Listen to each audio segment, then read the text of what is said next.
Shalom saudara sekalian, kita kembali mengikuti Abam episode 434. Dari pria usia 21 tahun mahasiswa di Semarang berjemaat di GSKI Betani Nginden. Tapi sejak saya membacakan ini kebetulan tapping tanggal 20 Juni hari Senin 2022. Betani Nginden sudah tidak lagi ada dalam sinode GSKI. Betani Nginden sudah kembali ke Betani, Gereja Betani Indonesia. Jadi ini saya luruskan ya. Jemaat GSKI Betani Nginden sekarang sudah menjadi Gereja Betani Indonesia Nginden. Salam Pak, saya ingin bertanya mengenai penjahat yang berada di samping Yesus ketika disalibkan. Menurut salah satu khotbah Pak Wiknyo, penjahat tersebut bukanlah penjahat kriminal, tapi jika penjahat tersebut adalah seorang kriminal, apakah dia tetap masuk surga? Kalau dia penjahat kriminal tetap masuk surga jika sikap hatinya benar. Tetapi ternyata kalau orang sudah biasa berbuat jahat, tidak mungkin mendadak bisa menjadi baik. Penjahat politik yang mengusahakan kemerdekaan bagi bangsa Yahudi adalah orang-orang zelot. Ini orang-orang yang disebut pejuang gerilya untuk melepaskan diri dari penjajahan Roma. Tentu tidak sama dengan penjahat kriminal yang hidupnya hanya mencari uang dengan menjahati orang. Jadi kalau Anda tanya, kalau dia penjahat kriminal gimana? Masuk surga jika dia memiliki sikap hati seperti penjahat yang baik tadi. Seperti penjahat kriminal tadi. Maksudnya seperti penjahat politik tadi. Tapi ternyata penjahat kriminal tidak mungkin bisa menjadi baik mendadak. Ya, ini penting sekali. Seandainya penjahat kriminal ini bersikap baik seperti penjahat politik, ya masuk surga. Tapi tidak mungkin. Kalau orang sudah biasa berbuat jahat, tidak mungkin mendadak jadi baik. Apakah ada perbedaan di antara waktu Tuhan dan rencana Tuhan? Apakah ada perbedaan di antara waktu Tuhan dan rencana Tuhan? Di dalam rencana Tuhan itu ada waktu Tuhan. Waktu dalam arti kronos, urut-urutan. Dan di dalam waktu Tuhan ada rencana Tuhan. Di sini kita perlu tahu pengertian waktu. Waktu bisa dalam arti durasi. Dalam bahasa Yunaninya hora. Di dalam waktu Tuhan pasti ada rencana Tuhan, ada urut-urutan. Itu kronos. Waktu juga bisa berarti kronos, urutan. Artinya rencana Tuhan dalam urutan-urutan waktu itu ada di dalam waktu Tuhan. Kronos Tuhan di dalam hora Tuhan. Di dalam hora Tuhan ada kronos Tuhan. Oke, Tuhan memberkati. Dari laki-laki usia 22 tahun belum menikah, seorang peneliti. Salam, Pak Era, saya memiliki teman sedang bekerja di tempat yang dia sukai dengan gaji UMR. Saat ini dia sedang bergumul karena ditawari pekerjaan yang gajinya 5 kali UMR.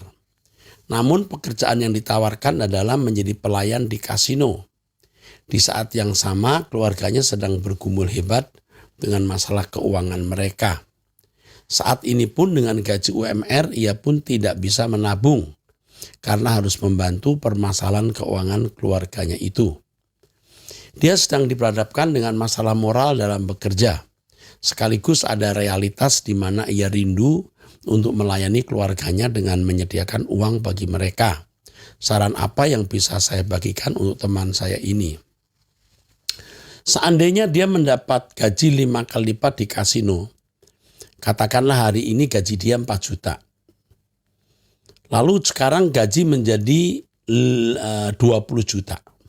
Apakah dengan uang 20 juta dia bisa membantu keluarganya bisa menjadi baik?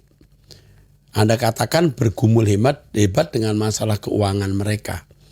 Pergumulan hebat apakah ini? Saya tidak tahu apakah ada yang sakit atau masalah hutang piutang, saya tidak tahu. Tetapi pertanyaan saya, dengan gaji 5 kali lipat, apakah dia bisa membantu? Juga tidak sekaligus kan? Dia mendapat gaji itu perlu waktu banyak untuk memperoleh uang besar untuk menyelesaikan masalah hebat keuangan ini. Percayalah bahwa masalah besar apapun tidak melampaui kekuatan manusia. Jadi kalau dia mau melayani keluarga tidak harus dengan uang. Harus dengan tulus hati, Tuhan pasti bisa memakai dengan cara lain, tidak harus menggunakan uang.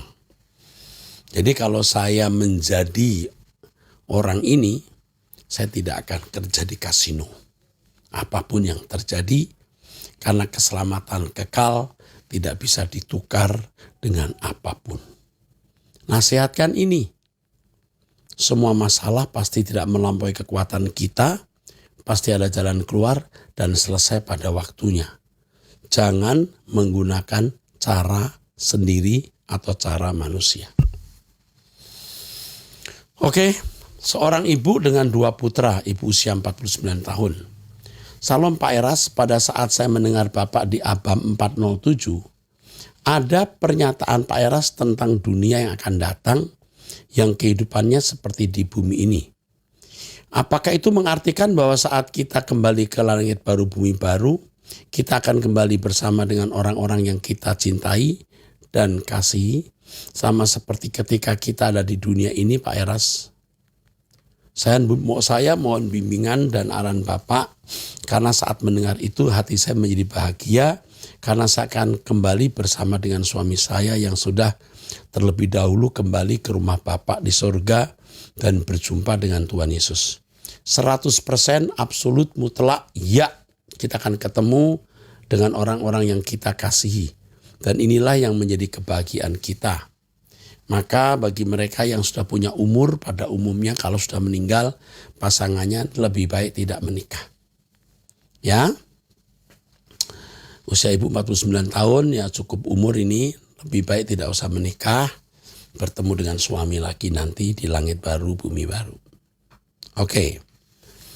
Ibu 4 anak, 2 laki-laki, 2 wanita. Ya, tapi usianya tidak dijelaskan. Salam Pak Erastus, anak saya yang paling besar wanita, sudah menikah dan punya sepasang anak umur 3 tahun dan 1 tahun. Yang mau saya tanyakan, suami saya sudah meninggal tahun 2017. Jadi sudah jadi nenek ya, sudah jadi oma. Suami sudah meninggal tahun 2017 dan selama hidupnya tidak memiliki pekerjaan tetap. Dan saya sebagai istri yang mencari nafkah untuk menghidupi keluarga dan kami tinggal di rumah mertua. Karena suami saya anak laki-laki satu-satunya yang mempunyai 4 adik perempuan dan tidak mau jauh dari mamanya. Kedua mertua saya sudah meninggal Pak 12 tahun yang lalu, jadi kami tinggal di rumah mertua sekarang. Adapun peninggalan mertua saya ada 3 rumah. 1 yang kami tempati dengan anak-anak, yang 2 rumah, 1 disewa dan yang 1 ditempati adik perempuan suami yang belum menikah. Dia sendiri di rumah sudah berumur 50 tahun. Yang tadinya kita serumah karena ada masalah dia pakai rumah yang 1 yang seharusnya itu disewa. Uang bagi ke saya untuk biaya kuliah anak. Tapi karena ditempati kita tidak dapat uang sewa. Yang tadinya sewa rumah suami saya yang ambil, tapi semenjak suami meninggal kami tidak bisa lagi menikmatinya. Menurut Bapak, apakah kami berhak atas warisan peninggalan mertua, Pak? Secara hukum, ya, berhak sekali, sangat berhak. Dan bagaimana menurut Bapak pembagian yang adil? Nah, ini harus dibawa kepada pengacara yang tahu mengenai pembagian warisan. Tetapi bagaimanapun Anda berhak mendapatkan warisan. Karena saya sekarang masih miliki anak yang harus kuliah, memang dua sudah bekerja dan saya pun